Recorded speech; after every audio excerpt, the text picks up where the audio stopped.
और बड़ी खबर आपको बता दें, दिल्ली और गुरुग्राम में ईडी ने बड़ी कार्रवाई की है। कॉल सेंटर फ्रॉड को लेकर यह छापेमारी हुई।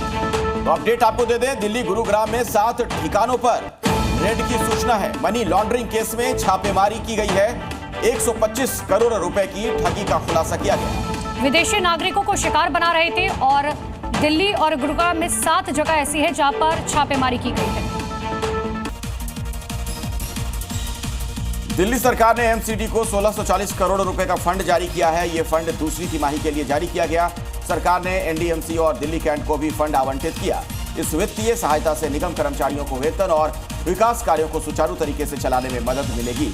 शहरी विकास मंत्री आशीष सूद ने बताया, मुख्यमंत्री रेखा गुप्ता के निर्देशानुसार ये राशि 3 स्थानीय निकायों को स्वीकृत की गई है।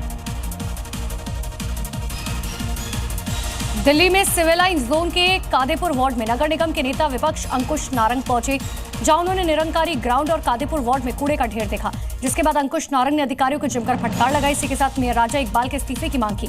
अंकुश नारंग ने कहा कि राजा इकबाल का वार्ड इसी जोन एरिया के अंदर आता है और उन्हें खुद ग्रीन जोन के ऐसे हालात है तो नैतिकता के आधार पर इस्तीफा देना चाहिए। आईपीएस एसपीके सिंह को तिहाड़ का डीजी नियुक्त किया गया है। इससे पहले वो डीजी होमगार्ड के साथ साथ दिल्ली पुलिस कमिश्नर का अतिरिक्त प्रभार भी संभाल रहे थे। दिल्ली सरकार के गृह विभाग की ओर से इस संबंध में पत्र जारी किया गया। आपको ये बता दें कि एसपीके सिंह 1988 बैच के आईपीएस अफसर हैं। यूक्रेन के स्वतंत्रता दिवस के मौके पर दिल्ली का कुतुब मीनार कुछ खास रंगों में नजर आया। ऐतिहासिक मीनार को पीले और नीले रंग की रोशनी सजाया गया। ये वही रंग है जो यूक्रेन के राष्ट्रीय ध्वज का प्रतीक है। इस मौके पर भारत में यूक्रेन के राजदूत मौजूद रहे। उन्होंने कहा, यह दिन हर यूक्रेनी के लिए बेहद ऐतिहासिक है। राजदूत ने भारत सरकार और दिल्ली प्रशासन का आभार जताया और कहा, भारत यूक्रेन के रिश्ते लगातार मजबूत हो रहे हैं। मध्य प्रदेश, राजस्थान समेत देश के कई राज्यों में आज भी भारी बारिश का अलर्ट जारी। दिल्ली में बारिश का येलो अलर्ट जारी। जम्मू कश्मीर पर भारी है अगले 48 घंटे। कश्मीर के 2 और जम्मू के 10 जिलों में भारी बारिश का अलर्ट। पहाड़ों पर बादल फटने की वजह से बाढ़ आने की भी संभावना। आज किश्तवाड़ के चिशौती गांव जाएंगे रक्षा मंत्री राजनाथ सिंह। बादल फटने से तबाह हुए गांव का लेंगे जायजा, प्रभावितों से करेंगे मुलाकात। उत्तराखंड के थराली में अभी भी जारी है रेस्क्यू ऑपरेशन। बादल फटने से थराली में हुई है बड़ी तबाही। मलबा आने से कई दुकान मकान को नुकसान।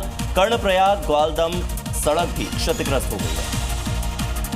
ट्रंप के टैरिफ के बीच भारत सरकार का फैसला, 25 अगस्त से यूएस के डाक बुकिंग पर अस्थायी रोक। पत्र और दस्तावेज भेजने की सेवा जारी रहेगी। आज बिहार के अररिया में होगी राहुल गांधी की वोटर अधिकार यात्रा। तेजस्वी यादव भी यात्रा में होंगे शामिल। सुरक्षा के पुख्ता इंतजाम। संभल में प्राचीन शिव मंदिर से हटाई जाएगी साईं बाबा की मूर्ति। पुजारी श्रद्धालुओं ने लिया फैसला, का सनातन से लेना देना नहीं। यूपी के आगरा में ड्रग विभाग की बड़ी कार्रवाई। भारी मात्रा में नकली दवाओं को किया गया जब्त। करीब 1 करोड़ रुपए की नकली दवाओं की बरामदगी। मथुरा के नौगांव में अंबेडकर की मूर्ति को नुकसान पहुंचाने पर तनाव। स्थानीय लोगों का आरोप, कहा मूर्ति को जानबूझकर पहुंचाया नुकसान। आरोपियों की तलाश जारी।